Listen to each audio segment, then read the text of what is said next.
Elena conoció el peso de la responsabilidad antes de que sus manos fueran lo suficientemente grandes para sostenerlo.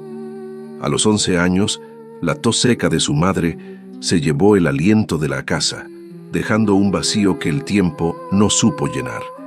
Su padre, un hombre de pocas palabras y mirada perdida, la vio como el ancla que la vida le imponía, y Elena, sin un lamento, asumió el rol.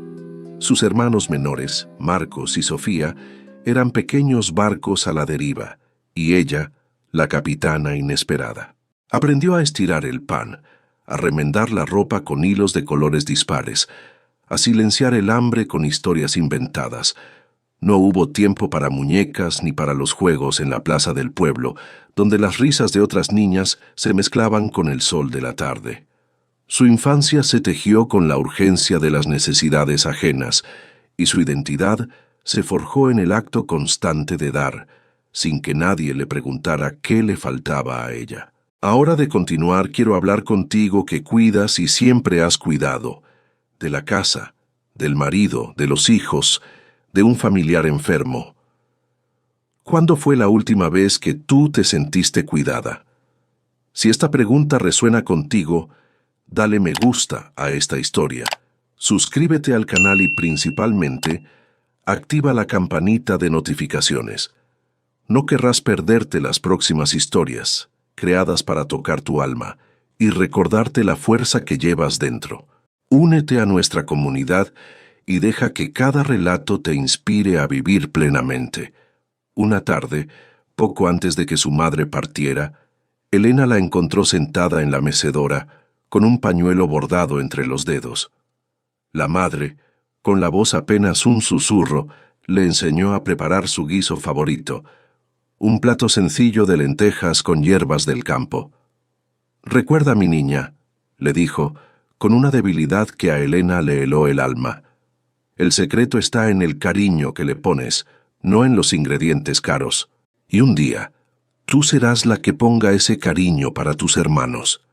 Elena, con sus pequeños dedos, intentó seguir los movimientos de su madre, sintiendo el calor de sus manos, la fragilidad de su aliento. En ese momento, una comprensión silenciosa se instaló en su corazón. Pronto, ella sería la que pondría el cariño en cada plato, la que mantendría viva la esencia del hogar. La imagen de su madre, tan frágil y a la vez tan llena de una sabiduría resignada, se grabó en su memoria como un presagio. Después de la partida de su madre, Elena intentó por un breve tiempo unirse a las niñas del pueblo en sus juegos. Las veía correr descalzas por los campos, sus risas como campanillas al viento, persiguiendo mariposas o inventando mundos bajo la sombra de los viejos robles. Pero Elena se sentía desplazada, como si una barrera invisible la separara de esa alegría despreocupada. La culpa la carcomía. ¿Cómo podía perder tiempo en juegos cuando había tantas cosas por hacer en casa?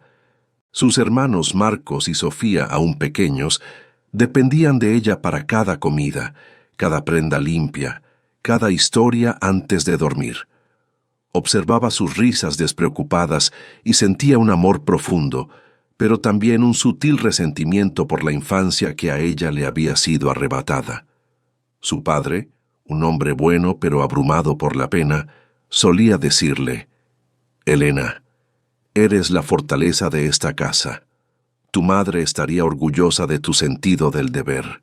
Esas palabras destinadas a consolar solo reforzaron el peso sobre sus hombros, cimentando su papel de cuidadora incansable. Los años pasaron y los hermanos crecieron, pero el patrón de cuidado se grabó en el alma de Elena como una cicatriz invisible. Se casó con Ricardo, un hombre de sonrisa fácil y promesas de un futuro más ligero. Durante el noviazgo, Ricardo la elogiaba constantemente por su capacidad de resolverlo todo, su orden y su sentido práctico.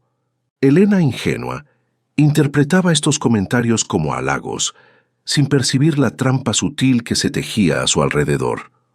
Una vez, mientras paseaban por el mercado del pueblo, Elena le mencionó su deseo de aprender a pintar acuarelas, un sueño olvidado de su infancia que había resurgido al ver los colores vibrantes de las flores. Ricardo, sin malicia aparente, desvió la conversación hacia los planos de la casa que construirían juntos, o las necesidades futuras de la familia, como el color de las cortinas o el tamaño del jardín. Elena, acostumbrada a priorizar las necesidades ajenas, dejó morir esa pequeña chispa de deseo personal, convencida de que era un lujo que no podía permitirse. La llegada de sus hijos, Mariana y Pedro, trajo una alegría inmensa, un amor que la desbordaba, pero también una avalancha de nuevas responsabilidades. Ricardo, acostumbrado a ser cuidado por su madre, doña Clara, no ofrecía ayuda proactiva. Elena se encontró haciendo todo sola. Las noches en vela con los bebés, los pañales, las comidas, la limpieza, la organización de la casa. Ricardo, ajeno a la extenuación de su esposa, la elogiaba frente a amigos y familiares como la mejor madre y esposa del mundo. Un título que, aunque halagador, reforzaba la imagen pública de Elena como la mujer perfecta e incansable, aislándola aún más en su agotamiento silencioso. Años después, doña Clara, la madre de Ricardo, envejeció con la dignidad de un roble, pero su mente comenzó a desdibujarse, víctima de una enfermedad que le robaba los recuerdos y la autonomía. La decisión de que doña Clara se mudara a casa de Elena fue presentada como natural e inevitable por Ricardo y sus hermanos. Ricardo expresó su preocupación por su madre, pero la solución, implícitamente, siempre fue Elena. Ella sintió un nudo en el pecho, una opresión familiar que conocía bien, pero no pudo decir que no. Un pequeño incidente, como doña Clara derramando su té sobre la mesa recién limpia, o confundiendo a Pedro con otro niño y regañándolo sin razón, era resuelto por Elena con una paciencia infinita, mientras Ricardo y los hijos observaban pasivamente, reforzando la dinámica de que mamá lo resuelve todo. La casa de Elena, que alguna vez fue un refugio de su propia construcción, se transformó en un hospital improvisado, un santuario para los que necesitaban cuidado. Ella era la enfermera, la cocinera, la administradora, el pilar inquebrantable que sostenía a todos. Ricardo, los hijos, doña Clara, todos dependían de ella. Y Elena, con una sonrisa que apenas ocultaba el cansancio, estaba allí, siempre presente, siempre disponible, siempre dando. Su cuerpo, que había sido un templo de resistencia, comenzó a enviar señales de auxilio. Un agotamiento que el sueño no lograba disipar. Dolores punzantes en las articulaciones, como si sus propias manos, tan acostumbradas a dar, se rebelaran contra ella. Dolores de cabeza que se volvieron compañeros constantes, una niebla mental que le dificultaba la concentración, el recuerdo de detalles simples, la capacidad de sentir plenamente. Ella ignoraba estas advertencias, como siempre había ignorado sus propias necesidades. Es el estrés, se decía, es la edad. Pero la verdad era que el cuerpo de Elena gritaba, intentando hacerse escuchar en el silencio de una vida dedicada a todos, menos a sí misma. Una tarde, mientras preparaba la cena, sintió un vacío extraño, una desconexión. Había estado cortando vegetales, hirviendo agua, mezclando especias, pero su mente estaba en otro lugar, en ningún lugar. Al servir el plato, se dio cuenta de que no tenía memoria de haberlo cocinado. Era como si sus manos hubieran actuado por cuenta propia, una autómata de la cocina. Se quedó inmóvil, con el cucharón en la mano, y sintió algo que no era tristeza, sino una profunda desorientación, la sensación de que su propia existencia se había diluido en la rutina de los demás.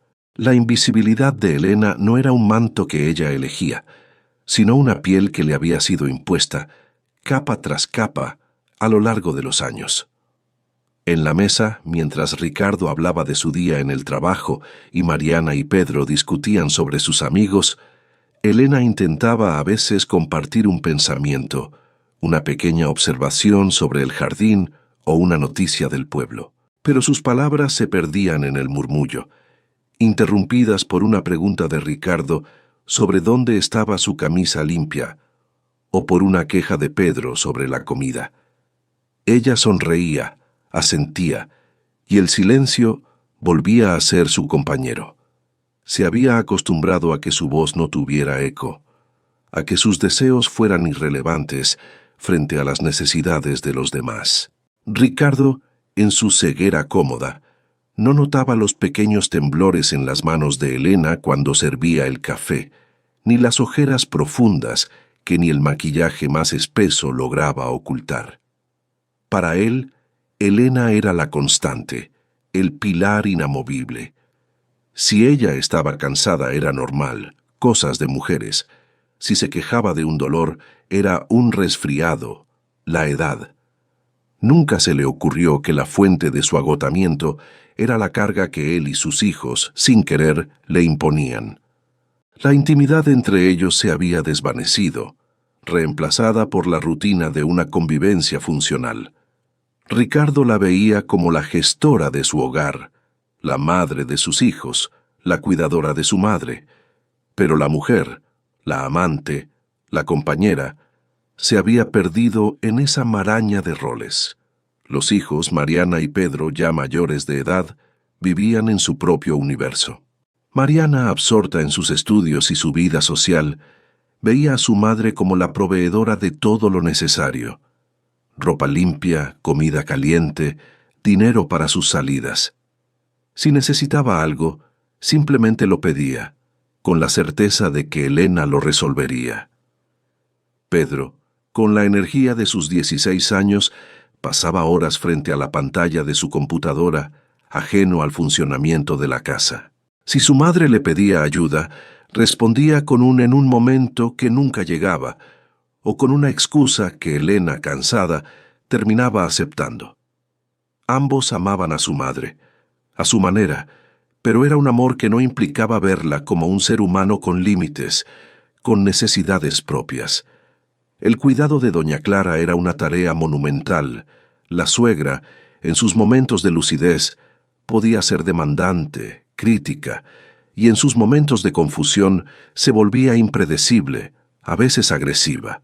Elena pasaba noches en vela, levantándose para atenderla, para calmar sus miedos nocturnos, para cambiar sus pañales.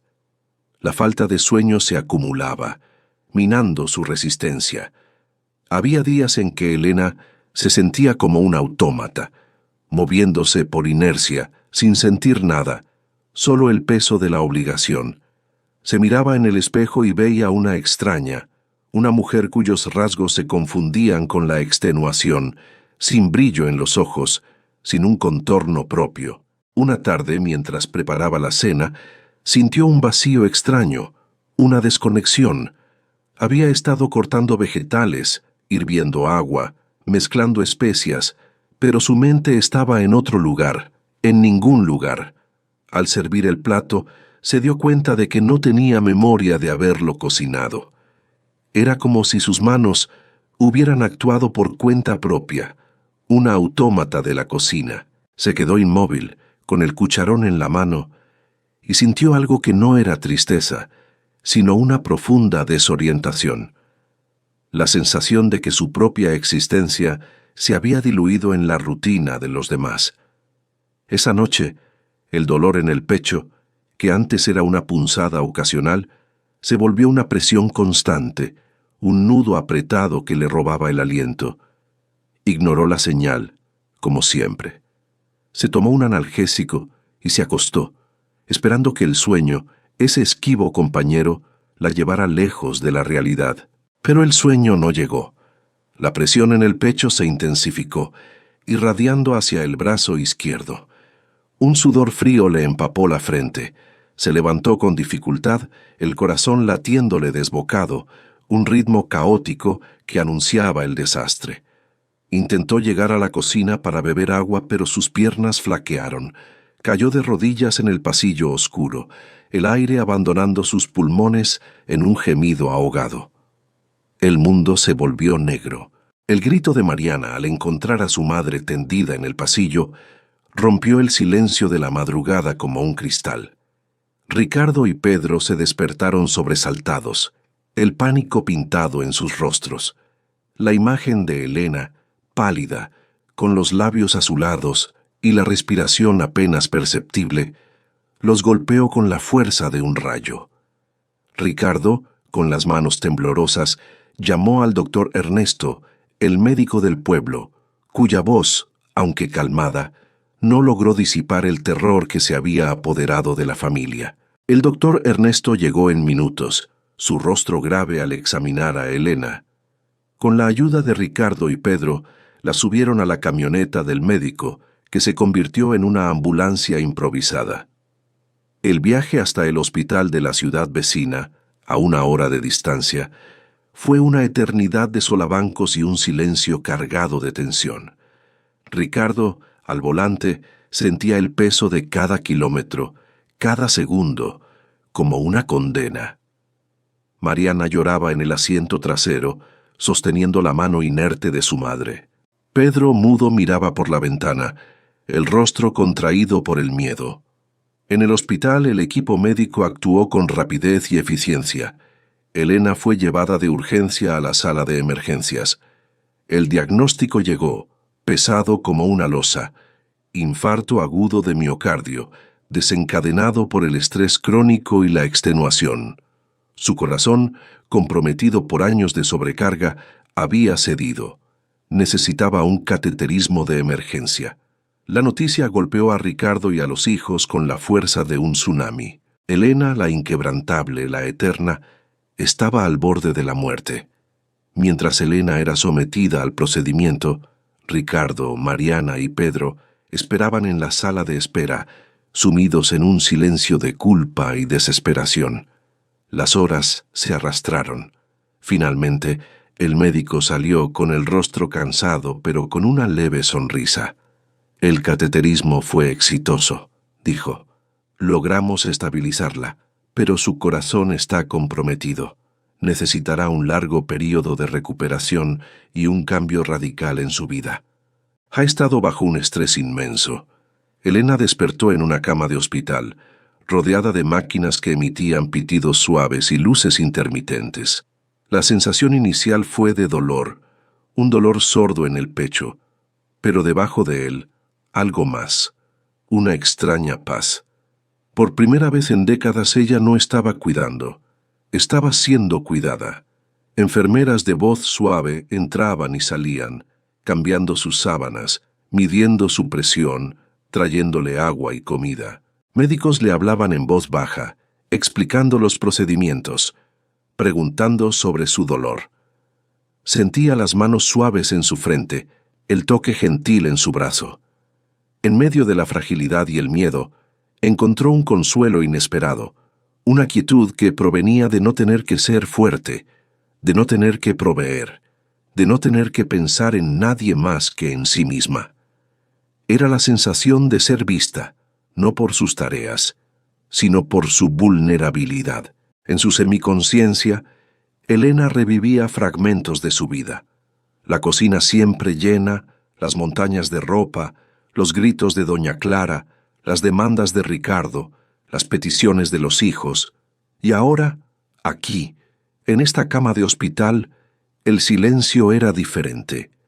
No era el silencio de su casa, lleno de tareas pendientes y expectativas no verbalizadas. Era un silencio de pausa, de suspensión, donde por primera vez el universo no giraba en torno a lo que ella debía hacer. Las lágrimas rodaron por sus mejillas, no de tristeza, sino de un alivio profundo y doloroso. Era la primera vez que se permitía sentir el peso de todo lo que había cargado y la ligereza de soltarlo, aunque fuera por un tiempo. Las visitas comenzaron. Primero, Ricardo y los hijos, con rostros demacrados y ojos llenos de culpa. Luego, sus vecinas, doña Inés y doña Fátima, mujeres de manos curtidas y corazones generosos. Trajeron pequeños presentes, un chale tejido a mano, un libro de oraciones, una flor de su jardín. Sus diálogos eran de apoyo y reconocimiento. «Elena, tu cuerpo te dio un aviso», dijo doña Inés, con una voz suave pero firme. «No lo ignores. Es hora de que te cuides como cuidaste a todos». Doña Fátima añadió: «No te preocupes por la casa. Tu familia aprenderá». Ya era hora. Elena sentía una mezcla de culpa por abandonar a su familia, pero las palabras de las vecinas la confortaban, la validaban. Comenzó a permitirse sentir el cuidado, a aceptar la ayuda. Deitada en la cama, incapaz de moverse mucho, Elena tuvo tiempo para pensar. Revisó su vida desde la infancia, viendo los momentos en que se perdió a sí misma. La imagen de la figuera en su patio, que ella siempre cuidó con esmero, pero bajo cuya sombra nunca tuvo tiempo de sentarse, se le apareció como una metáfora de su propia existencia. Se dio cuenta de que la paz que sentía en el hospital, a pesar del dolor físico, era la ausencia de demandas, la ausencia de tener que ser la fuerte. Era la paz de la rendición, de la aceptación de su propia fragilidad. Mientras Elena luchaba por su recuperación en el hospital, su casa se transformó en un campo de batalla. La ausencia de su pilar invisible se hizo palpable, un vacío que ninguna cantidad de buena voluntad lograba llenar. Ricardo, Mariana y Pedro se vieron confrontados con la cruda realidad de una vida sin Elena al mando. El primer día fue un desastre culinario. Ricardo, que apenas sabía freír un huevo, intentó preparar el desayuno. Los huevos se quemaron, el café se derramó, y el pan que Elena siempre horneaba o compraba fresco no apareció mágicamente en la mesa. Mariana y Pedro, acostumbrados a encontrar el desayuno listo, se quejaron. Ricardo, con el rostro enrojecido por la frustración, les espetó: «Pues háganlo ustedes, su madre no está aquí para servirnos». Pedro, con un puchero, murmuró: «Pero mamá siempre lo hace». La lavandería se convirtió en un campo minado. Mariana, que solía dejar su ropa sucia en el cesto con la certeza de que reaparecería limpia y doblada, se encontró con una montaña de prendas que no paraba de crecer. Intentó usar la lavadora, pero no sabía separar los colores, usó demasiado detergente y varias de sus blusas favoritas terminaron encogidas o manchadas. La frustración la llevó a un llanto silencioso mientras la ropa limpia se amontonaba sin doblar en el sofá. «¡Esto es imposible!», exclamó, con las manos manchadas de lejía. ¿Cómo hacía mamá todo esto cada semana? La limpieza de la casa era otro desafío. Pedro, que apenas barría su propia habitación, intentó limpiar la sala, pero dejó pelusas en los rincones y marcas de zapatos en el suelo. Ricardo, al intentar limpiar el baño, no encontró los productos adecuados y terminó usando jabón de manos para todo, dejando un rastro pegajoso y un olor extraño. La casa, antes un santuario de orden, comenzó a acumular polvo, desorden y un olor a abandono. Las discusiones entre Ricardo, Mariana y Pedro se volvieron constantes. ¿Quién va a lavar los platos hoy? ¿Por qué no limpiaste el baño? Siempre me toca a mí. Nadie quería asumir la responsabilidad total, y el resentimiento crecía con cada tarea sin hacer. El desafío de cuidar a doña Clara era el más abrumador.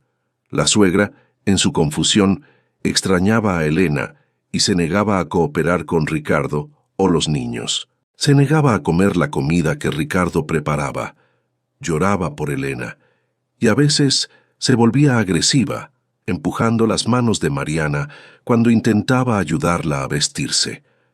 Pedro, asustado por los gritos de su abuela, se escondía en su habitación. Ricardo se sentía impotente, irritado y, por primera vez, profundamente arrepentido. El olor en la casa empeoró, y Ricardo se sintió abrumado por la vergüenza y la desesperación. Quiero a Elena. ¿Dónde está Elena? Ustedes no saben cuidarme, gritaba doña Clara, y Ricardo, con la voz quebrada, solo podía responder: «Mamá, por favor, estamos haciendo lo que podemos». La desaparición de las tareas invisibles de Elena se hizo evidente. Ricardo intentó pagar las cuentas, pero descubrió una pila de papeles, facturas atrasadas y la complejidad de la gestión financiera que Elena hacía con una facilidad aparente. No encontraba los documentos importantes, se confundía con los plazos, y el estrés de la burocracia lo superaba. La despensa y la nevera estaban vacías. Ricardo se dio cuenta de que Elena siempre planeaba las comidas con anticipación, hacía listas de compras detalladas y gestionaba el presupuesto con una maestría que él nunca había notado. Intentó hacer compras, pero olvidaba la mitad de los ítems esenciales y regresaba con productos que nadie quería comer. Una noche, tras un día exhaustivo y caótico, Ricardo, Mariana y Pedro estaban sentados en la sala, rodeados por el desorden, con el cansancio pintado en sus rostros.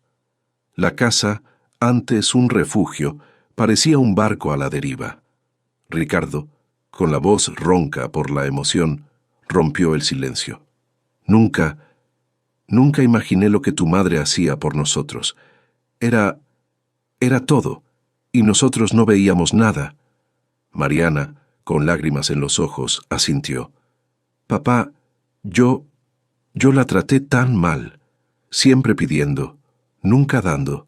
Pedro, con la mirada perdida, añadió: yo solo quería jugar. Nunca pensé que mamá se cansaba. Pensé que era su trabajo. Las lágrimas de arrepentimiento, de culpa y de una comprensión tardía comenzaron a brotar, lavando años de ceguera. El caos en la casa de Ricardo no pasó desapercibido en el pequeño pueblo. Las vecinas, con su radar social siempre activo, notaron la ausencia de Elena y la desorganización que se cernía sobre la familia. Fue doña Inés, la misma que había ayudado a Elena en el mercado, quien tomó la iniciativa. Junto con doña Fátima, la panadera, y doña Carmen, una amiga de la infancia de Elena, se presentaron en la puerta de Ricardo con ollas de comida casera y una determinación silenciosa. Ricardo, al abrir la puerta, sintió una mezcla de vergüenza y alivio. La casa, aunque él y los hijos se esforzaban, aún mostraba signos de la batalla diaria. Doña Inés, doña Fátima, doña Carmen, ¡qué sorpresa! No debieron molestarse. Doña Carmen, con una sonrisa amable, respondió: Ricardo, no te avergüences. Elena siempre fue el pilar de este pueblo, no solo de tu casa, pero ahora es tiempo de que todos sean pilares. Las mujeres entraron, ignorando el desorden, y comenzaron a organizar la cocina, a preparar la cena, a hablar con Mariana y Pedro. Compartieron historias de cómo Elena las había ayudado en el pasado. Un consejo en un momento difícil, una mano amiga en una enfermedad, una palabra de aliento. Ricardo y los hijos escucharon, y cada historia era una punzada de culpa, pero también una revelación. Se dieron cuenta de que Elena no solo era su madre y esposa, sino una figura importante y valorada en la comunidad, un contraste doloroso con la invisibilidad que le habían impuesto en casa. Ricardo inicialmente sintió vergüenza de aceptar ayuda, pero la insistencia gentil de las vecinas lo hizo ceder. Comenzó a ver la comunidad de una nueva forma, una red de apoyo que Elena había tejido con su generosidad y que ahora se extendía para sostener a su propia familia. Las palabras de doña Carmen resonaron en él. Elena siempre dio sin pedir. Ahora es tiempo de que reciba. A pesar de la ayuda de las vecinas, la familia aún luchaba con las tareas. Ricardo intentó organizar un cronograma, asignando responsabilidades a Mariana y Pedro, pero la resistencia inicial y las fallas eran constantes. Una tarde, una discusión más seria estalló entre Ricardo y Mariana sobre quién debía cuidar de doña Clara. Mariana, agotada, exclamó: «Papá, no puedo más, tengo mis estudios, mis cosas. No soy Elena. Ricardo, al escucharla, se dio cuenta de que la carga era grande de más para ellos solos, y que la solución de doña Clara no podía recaer solo en su familia nuclear. Con el corazón pesado, Ricardo visitó a Elena en el hospital. La encontró más fuerte, pero aún frágil. Se sentó a su lado, tomó su mano, y con la voz embargada por la emoción, le contó sobre el caos en casa, sobre las dificultades con doña Clara y sobre el cuánto la familia la valoraba ahora. «Elena, no tienes idea de lo que hemos pasado, no sé cómo lo hacías. Te pido perdón, de verdad, por todo, por no haberte visto, por haberte dejado sola con todo». Elena, aún débil, apretó su mano. Sus ojos, aunque cansados, mostraban una comprensión profunda. «Lo sé, Ricardo», susurró, «pero ahora lo sabes, y eso es lo que importa». En ese momento, un hilo de esperanza se tejió entre ellos, una promesa silenciosa de un futuro diferente. El peso de la casa, de los hijos y sobre todo de doña Clara se había vuelto insoportable para Ricardo. La culpa lo carcomía, pero la realidad de la situación lo obligaba a actuar. Una tarde, con el teléfono en la mano y el corazón latiéndole con fuerza, marcó el número de su hermano Javier. «Javier, soy Ricardo. Necesito hablar contigo y con Marta. Es urgente. Es sobre nuestra madre y Elena».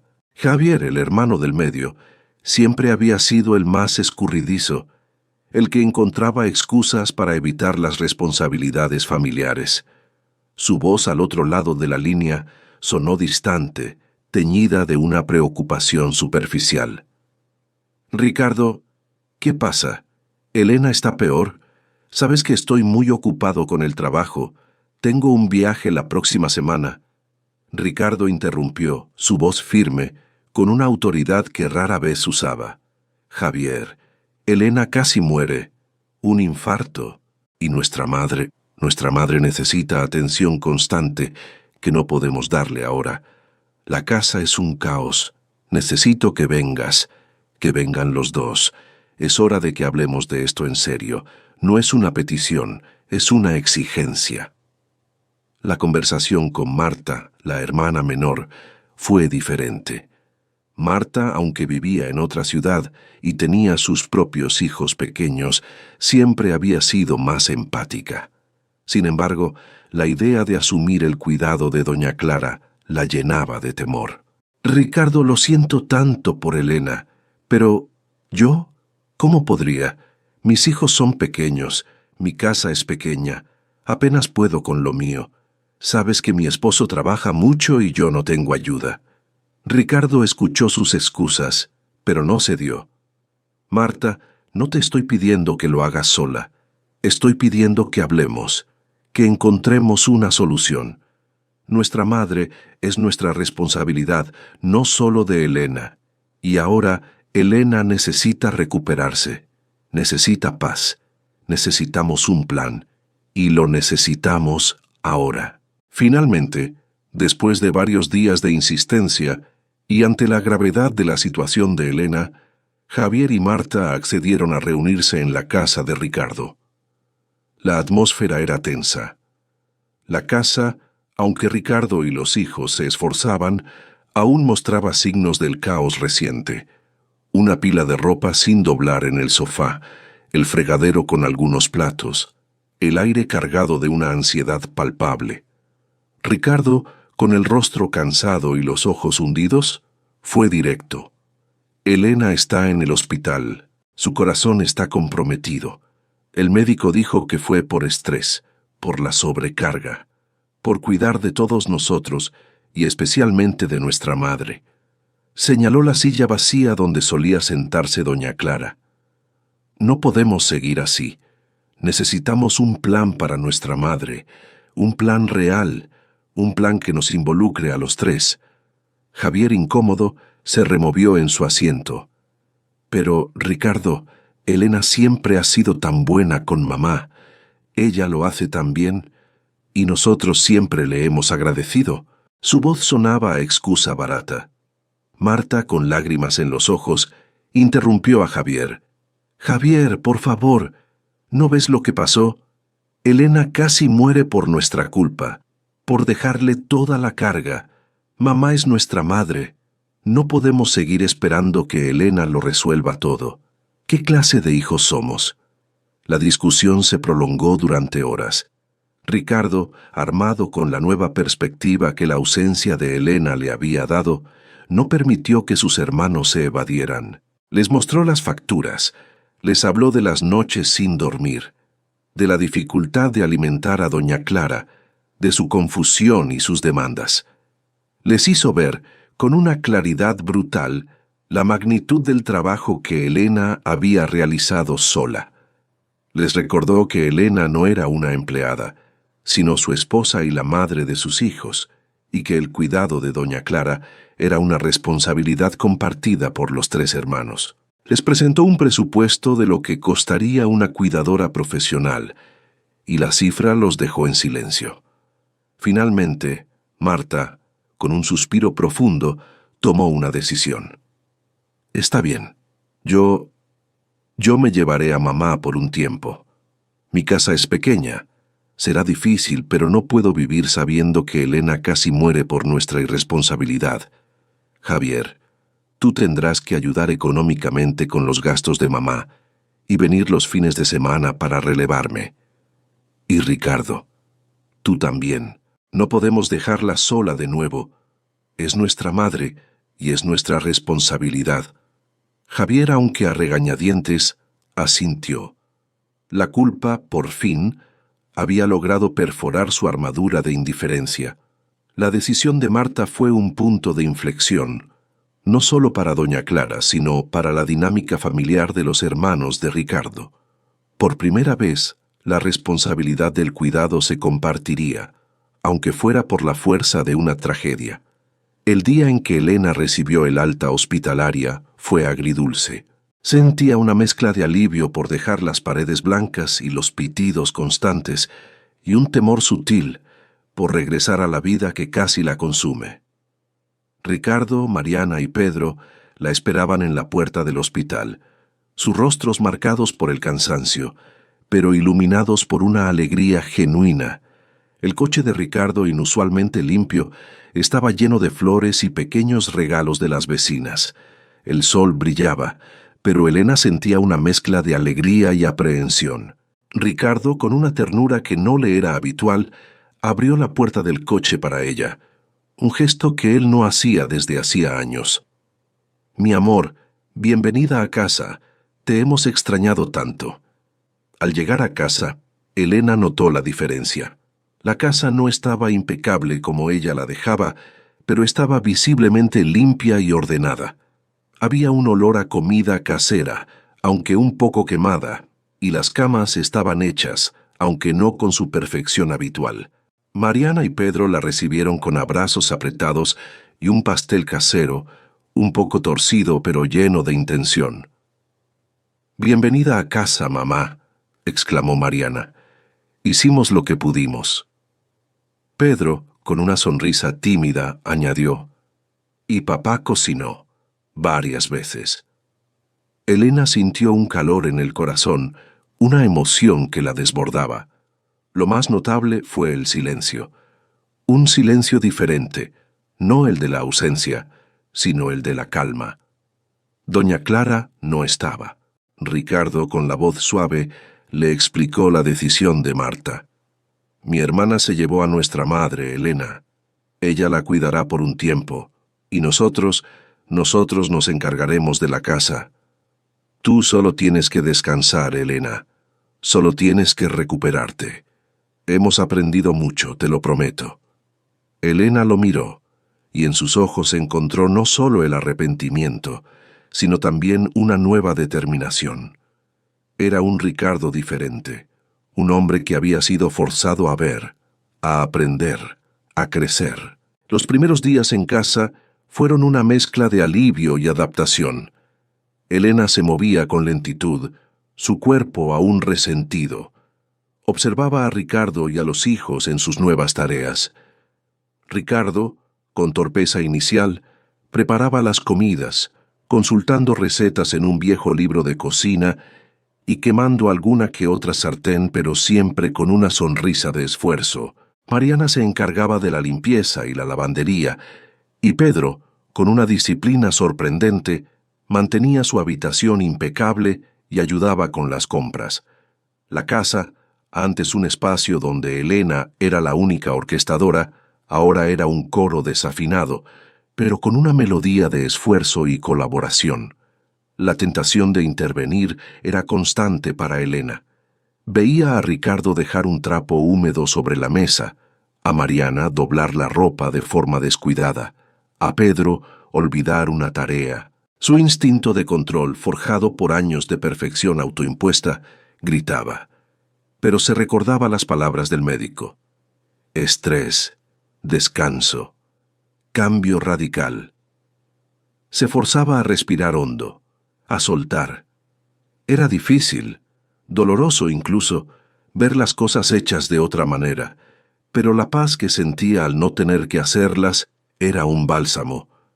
Las vecinas solidarias del hospital no la olvidaron. Doña Inés venía cada 2 días con caldos nutritivos y hierbas para infusiones. Se sentaba con Elena en el porche, bajo la sombra de la figuera, y le hablaba de la importancia de escucharse a sí misma, de la sabiduría del cuerpo. Tu cuerpo te dio un aviso, Elena, le decía. No lo ignores. Es hora de que te cuides como cuidaste a todos. No te sientas culpable por ello. Doña Fátima, la panadera, enviaba a su hijo con pan fresco y postres ligeros.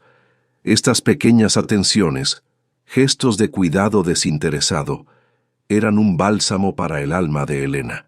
Era la primera vez que sentía el calor de una comunidad que la veía, no por lo que hacía, sino por lo que era. Elena pasaba las tardes sentada bajo la figuera, observando el ir y venir de su familia. Veía a Ricardo luchar con la cena, a Mariana doblar la ropa con menos perfección que ella, a Pedro intentar arreglar un grifo que goteaba, y en lugar de sentir la urgencia de intervenir, sentía una extraña paz. Era la paz de quien ha soltado el control, de quien ha permitido que otros asuman su parte. La casa ya no era su carga exclusiva, sino un hogar compartido, imperfecto, ruidoso, pero vivo. Un día, Ricardo quemó el arroz de nuevo, y en lugar de frustrarse, se rió de sí mismo. Mariana olvidó comprar la leche, pero volvió corriendo al mercado sin quejarse. Pedro, sin que nadie se lo pidiera, se ofreció a lavar los platos. Pequeñas victorias que, para Elena, significaban un mundo. La recuperación de Elena no fue solo física, fue una reconstrucción profunda de su ser. Los días bajo la figuera se convirtieron en un espacio de introspección, de redescubrimiento. Recordaba su infancia, los años de cuidado silencioso, la forma en que su propia voz se había ido apagando bajo el peso de las expectativas. El infarto había sido un grito de su cuerpo, pero también una puerta a una nueva conciencia, a una oportunidad de renacer. Ricardo, por su parte, se había transformado. El hombre que antes dependía de Elena para cada detalle, ahora se movía con una nueva autonomía y una sorprendente destreza. Había aprendido a cocinar platos sencillos pero nutritivos, a limpiar con eficiencia, a gestionar la casa con un orden que Elena nunca le había visto. Sus errores iniciales se convirtieron en anécdotas divertidas que compartían en la mesa, y sus manos, antes acostumbradas solo al trabajo fuera de casa, ahora manejaban con soltura las tareas domésticas. Lo más importante, había aprendido a ver. Veía el esfuerzo de Mariana y Pedro, las pequeñas victorias diarias y la inmensa magnitud del trabajo que Elena había realizado sola durante décadas. Su mirada hacia ella había cambiado, de la dependencia a la admiración y el respeto. Una tarde, mientras Elena leía un libro en el porche, Ricardo se sentó a su lado, con una taza de té de hierbas que él mismo había preparado. «Sabes, Elena», dijo con la voz suave y llena de sinceridad, «nunca me di cuenta de lo que significaba llevar una casa. Es un trabajo sin fin, un arte. Y tú lo hacías todo, sin quejarte, sin pedir nada a cambio». Hizo una pausa, su mirada fija en el horizonte, como si aún procesara la magnitud de su ceguera. Me siento avergonzado. Avergonzado de haberte dejado sola, de haberte tratado como si fueras una parte más de la casa, no la persona que la hacía funcionar, no la mujer que amo. Elena cerró el libro y lo miró, sus ojos llenos de una emoción que no era tristeza, sino una profunda gratitud. No te avergüences, Ricardo, solo aprende. Y enséñales a nuestros hijos. Es el mejor regalo que me puedes dar, el regalo de que esto no se repita. Y eso hizo Ricardo. Se convirtió en el mentor de Mariana y Pedro, guiándolos en las tareas, enseñándoles la importancia de la colaboración y la empatía. Mariana, que al principio se había resistido a las tareas domésticas, descubrió una nueva satisfacción en la autonomía y en la capacidad de contribuir. Aprendió a cocinar platos sencillos, a organizar su tiempo entre los estudios y las responsabilidades, a cuidar de su hermano y de la casa. Pedro, por su parte, se volvió más responsable, no solo con sus tareas, sino también con sus estudios y sus compromisos. La casa, antes un lugar de dependencia, se convirtió en un espacio de aprendizaje y crecimiento compartido, donde cada miembro aportaba su parte. Las visitas de las vecinas continuaron, y Elena, por primera vez, se permitió recibir sus consejos y su amistad. Doña Inés le enseñó a preparar infusiones relajantes con hierbas del jardín, compartiendo secretos ancestrales sobre el poder curativo de la naturaleza. Doña Fátima la invitó a su panadería para enseñarle a hacer pan, una actividad que Elena descubrió que amaba profundamente. Amasar la masa, sentir su textura, verla crecer y transformarse en pan caliente, era un acto de creación que no tenía otro propósito que el placer de sus propias manos y el aroma que llenaba la cocina. Un día Marta llamó. «Nuestra madre está bien, Elena», dijo con una voz que denotaba cansancio, pero también una nueva comprensión. «Está adaptándose. Y yo estoy aprendiendo mucho. Aprendiendo lo que tú hiciste por ella y por nosotros. Es un trabajo agotador, Elena. No sé cómo lo hiciste por tantos años». Marta, que había sido la hermana más distante de Ricardo, ahora hablaba con una nueva empatía y admiración. Le contó a Elena las dificultades de cuidar a doña Clara, los momentos de frustración, pero también los pequeños momentos de conexión y ternura. Le agradeció, de corazón, por todos los años de cuidado, un reconocimiento que llegaba tarde, pero que era profundamente sanador para Elena. Elena comenzó a recuperar su propia voz. En las conversaciones con Ricardo, ya no era solo la que escuchaba y asentía, sino la que opinaba, la que proponía soluciones, la que decidía. Empezó a tomar pequeñas decisiones para sí misma, sin culpa ni justificaciones.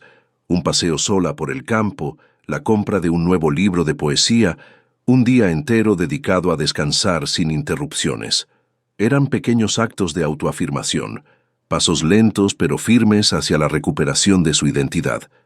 Su pequeño patio trasero, antes un espacio funcional y descuidado, se transformó en un proyecto personal. Plantó hierbas aromáticas, flores de colores vibrantes, pequeños arbustos que atraían mariposas y colibríes.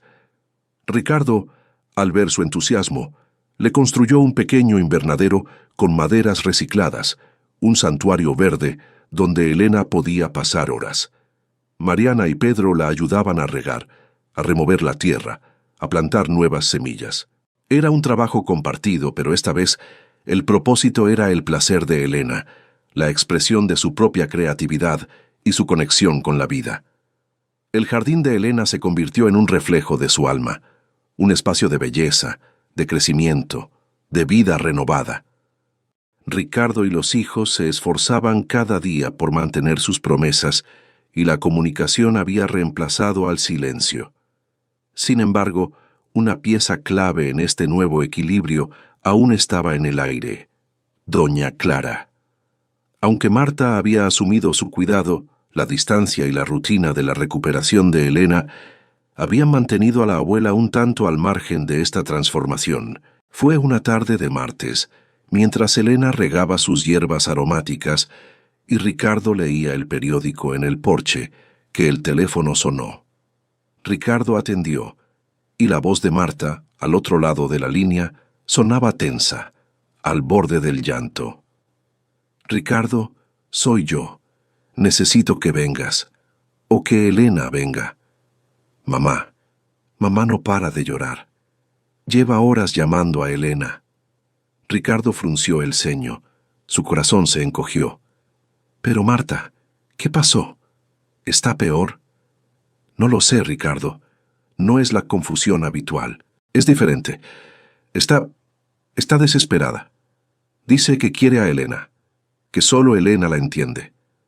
No me deja tocarla. No quiere comer. Solo repite, Elena, Elena, mi Elena. La voz de Marta se quebró. Estoy agotada, Ricardo. No sé qué hacer. Nunca la había visto así.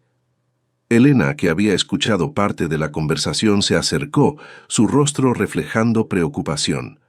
Ricardo le hizo una señal para que esperara. Marta, tranquila, voy para allá. Y llevaré a Elena. Ella necesita verla. Colgó el teléfono y miró a Elena, sus ojos llenos de una mezcla de culpa y urgencia. Es mamá. Marta dice que está muy mal.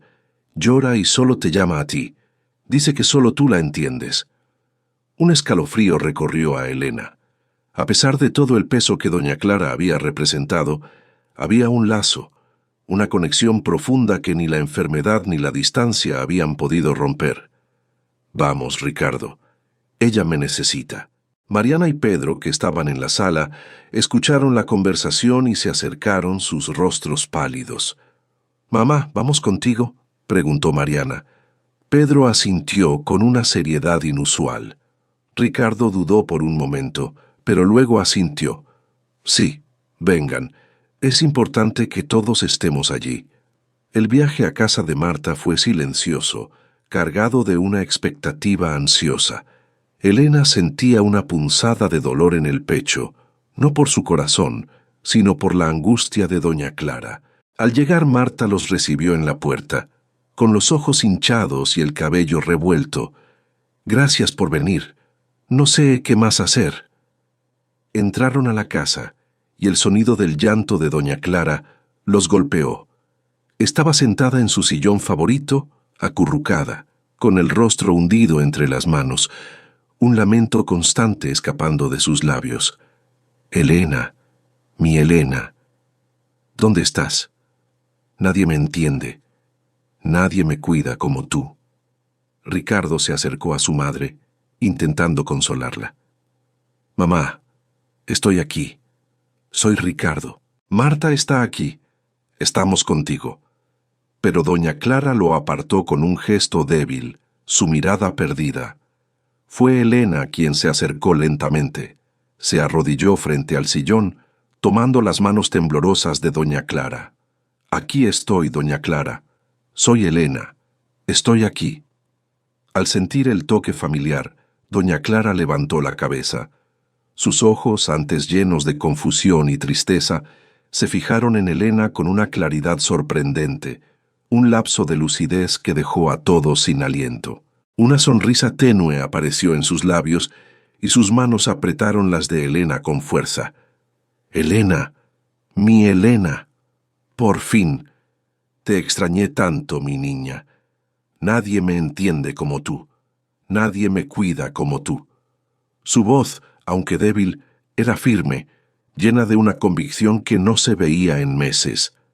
«Siempre fuiste la única que me vio de verdad, la única que supo lo que necesitaba antes de que yo lo pidiera, la única que no me juzgó cuando mi mente se iba. Eres la mujer más increíble que he conocido. Siempre lo fuiste. Y yo no te lo dije lo suficiente». Las palabras de doña Clara resonaron en la pequeña sala, golpeando a Ricardo, Mariana y Pedro con la fuerza de una revelación. Ricardo se quedó inmóvil, las lágrimas brotando de sus ojos. Su propia madre, en su momento de mayor vulnerabilidad y lucidez, estaba verbalizando lo que él y sus hijos habían tardado décadas en comprender. Doña Clara, la mujer que siempre había sido tan exigente, tan centrada en sí misma, ahora, en su fragilidad, reconocía la grandeza de Elena. Mariana se llevó las manos a la boca, sus ojos llenos de asombro y una profunda tristeza. Pedro, que nunca había visto a su abuela tan lúcida, ni a su padre tan conmovido, sintió un nudo en la garganta. Las palabras de doña Clara no eran solo un reconocimiento para Elena. Eran una condena silenciosa para ellos, un espejo que les mostraba la ceguera de su propio amor. Elena, con lágrimas en los ojos, abrazó a doña Clara con ternura. «Aquí estoy, doña Clara. Siempre estaré aquí para ti». Doña Clara se acurrucó en el abrazo de Elena, y el llanto cesó. Una paz profunda se instaló en su rostro, y pronto se quedó dormida, aferrada a la mano de Elena. Ricardo se acercó, su voz apenas un susurro. «Mamá, ella siempre supo lo increíble que eres, Elena». Elena asintió, con el corazón lleno de una emoción compleja. Era un reconocimiento tardío, sí, pero venía de la persona que más había demandado de ella, y en un momento de lucidez tan puro que era innegable. Ese momento, esa verdad revelada por doña Clara, fue el último empujón que Ricardo y los hijos necesitaban para comprender la magnitud de su error y la profundidad del amor y el sacrificio de Elena. La raíz profunda de Elena, finalmente, había sido vista y reconocida por todos. Los años pasaron, y la figuera en el patio de Elena creció. Sus ramas se extendieron ofreciendo una sombra generosa y frutos dulces. Se había convertido en un símbolo de la resiliencia de Elena, de la vida que florece incluso después de las podas más difíciles. La casa, antes un lugar de sobrecarga silenciosa, era ahora un hogar vibrante, donde las responsabilidades se compartían y el amor se expresaba en actos de cuidado mutuo. La risa de Elena, antes rara y contenida, ahora resonaba con una libertad que llenaba cada rincón. Ricardo se había convertido en un compañero ejemplar, un hombre que había aprendido a amar de una manera más profunda y consciente. Su risa fácil seguía allí, pero ahora venía acompañada de una profundidad y una conciencia que antes le faltaban. Cuidaba de Elena con una ternura que ella nunca había imaginado, anticipando sus necesidades, protegiendo su espacio y su tiempo para el jardín y sus nuevas pasiones. Había aprendido a verla, no solo como la mujer que lo proveía, sino como la persona compleja y valiosa que era, con sus propios sueños y deseos. Sus conversaciones eran largas y significativas, llenas de un respeto y una comprensión que habían tardado décadas en florecer, construyendo una intimidad que nunca antes habían tenido. Mariana y Pedro crecieron y se convirtieron en jóvenes adultos, conscientes y empáticos, llevando consigo las lecciones aprendidas de la ausencia de su madre. Mariana se fue a estudiar a la ciudad, persiguiendo sus propios sueños, pero regresaba cada fin de semana, no para ser servida, sino para ayudar en casa, para cocinar para la familia, para pasar tiempo de calidad con su madre, escuchando sus historias y compartiendo las suyas. Pedro, el más joven, se quedó en el pueblo, trabajando en el negocio familiar de Ricardo. Pero siempre encontraba tiempo para su madre, para su jardín, para las conversaciones bajo la figuera. Ambos habían aprendido la lección más importante. El amor se demuestra en el cuidado compartido, en el reconocimiento del esfuerzo ajeno, en la pregunta sincera. ¿Cómo estás tú, mamá? ¿Necesitas algo? ¿Cómo puedo ayudarte hoy? Doña Clara vivió sus últimos años rodeada del amor de sus hijos y nietos, un amor que Elena había ayudado a despertar. Marta, con el apoyo económico de Javier y las visitas regulares de Ricardo, se había adaptado a su nuevo rol de cuidadora principal, encontrando en ello una conexión más profunda con su madre. Aunque la mente de doña Clara seguía nublada, había momentos de lucidez en los que sus ojos se posaban en Elena con una gratitud silenciosa, como si en el fondo de su memoria reconociera a la mujer que había sido su pilar durante tanto tiempo. Su partida, cuando llegó, fue sentida, pero también fue un cierre, un ciclo que se completaba con la paz de saber que todos habían hecho su parte, que el amor había prevalecido. Elena, con el paso de los años, se convirtió en una figura de sabiduría en el pueblo. Su jardín era un oasis de belleza y serenidad, y su historia un susurro de esperanza y resiliencia. Las vecinas la visitaban, no solo para admirar sus flores y hierbas, sino para buscar consejo, para compartir sus propias cargas y frustraciones. Elena las escuchaba con empatía y les recordaba la importancia de cuidarse a sí mismas, de no esperar a que el cuerpo gritara para hacerse escuchar, de encontrar su propia voz y su propio espacio. Su corazón, aunque con la cicatriz del infarto, latía con una fuerza renovada, un ritmo constante que era un testimonio de su segunda oportunidad. Las revisiones médicas seguían siendo parte de su vida, un recordatorio constante de su vulnerabilidad y de su increíble resiliencia. Había aprendido a vivir con esa fragilidad, a respetarla, a honrarla. Ya no era la Elena que se había perdido en el cuidado de los demás, sino una Elena plena, auténtica, que había encontrado su propio espacio en el mundo, una mujer que se amaba a sí misma tanto como amaba a los demás. Una tarde, sentada bajo la figuera, Elena observaba el sol ponerse, tiñendo el cielo de tonos anaranjados y violetas. Su jardín, vibrante de vida, era un testimonio de su propia resurrección. Ricardo estaba a su lado leyendo un libro, su mano buscando la de ella en un gesto de amor y conexión que ya era natural. El silencio entre ellos era de una plenitud que solo el amor y el respeto mutuo pueden construir. Mariana y Pedro, ya adultos y con vidas propias, habían llamado para desearle buenas noches, sus voces llenas de cariño y gratitud.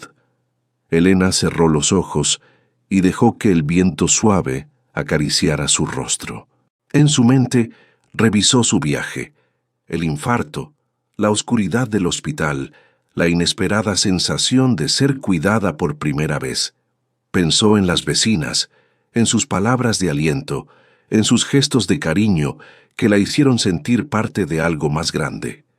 Pensó en Ricardo, en su arrepentimiento sincero y en su profunda transformación, en el compañero que se había convertido.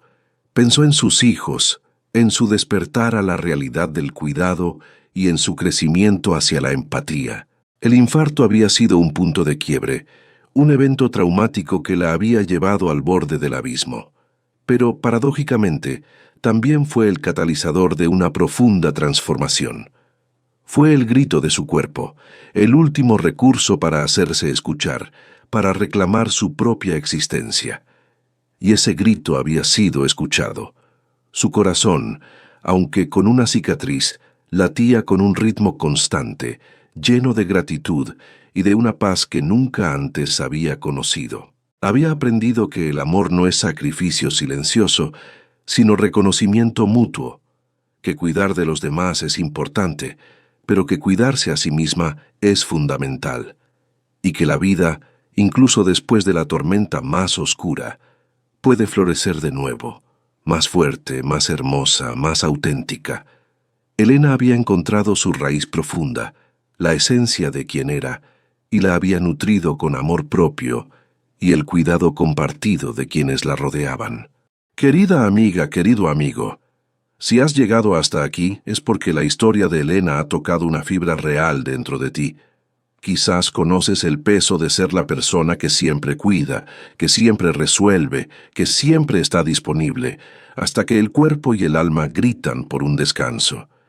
Tal vez conoces la sensación de volverte invisible para aquellos que más amas, no por maldad, sino por una rutina de entrega que se volvió tan natural que nadie más la cuestiona. La historia de Elena nos recuerda que el trabajo de cuidado, a menudo invisible y no remunerado, es un pilar fundamental de nuestras vidas y sociedades.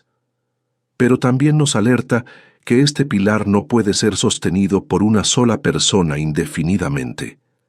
La sobrecarga, la falta de reconocimiento y la ausencia de división de responsabilidades pueden enfermar no solo el cuerpo, sino el alma, robando la esencia de quienes somos.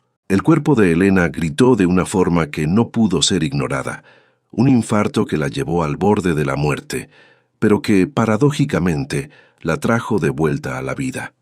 Elena no fue rescatada por un héroe, sino por la verdad que se hizo visible a través de su propio dolor y de su casi partida.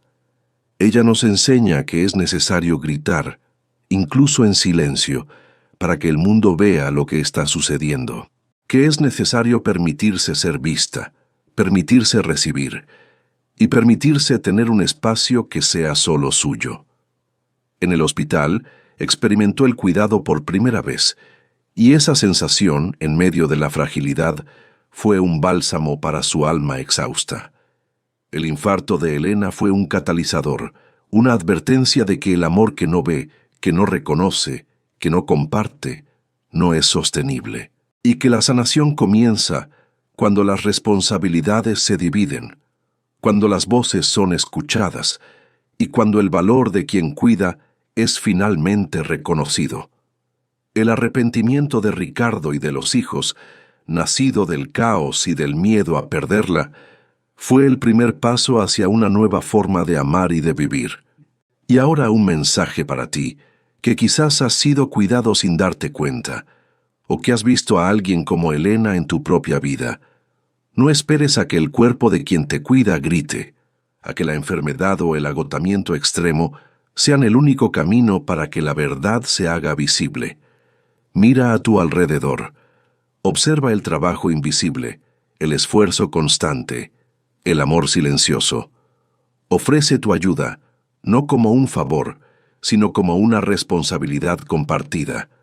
Pregunta, escucha, participa. El amor se demuestra en la acción, en la cooperación, en el reconocimiento. No dejes que la comodidad te ciegue a la sobrecarga de otros.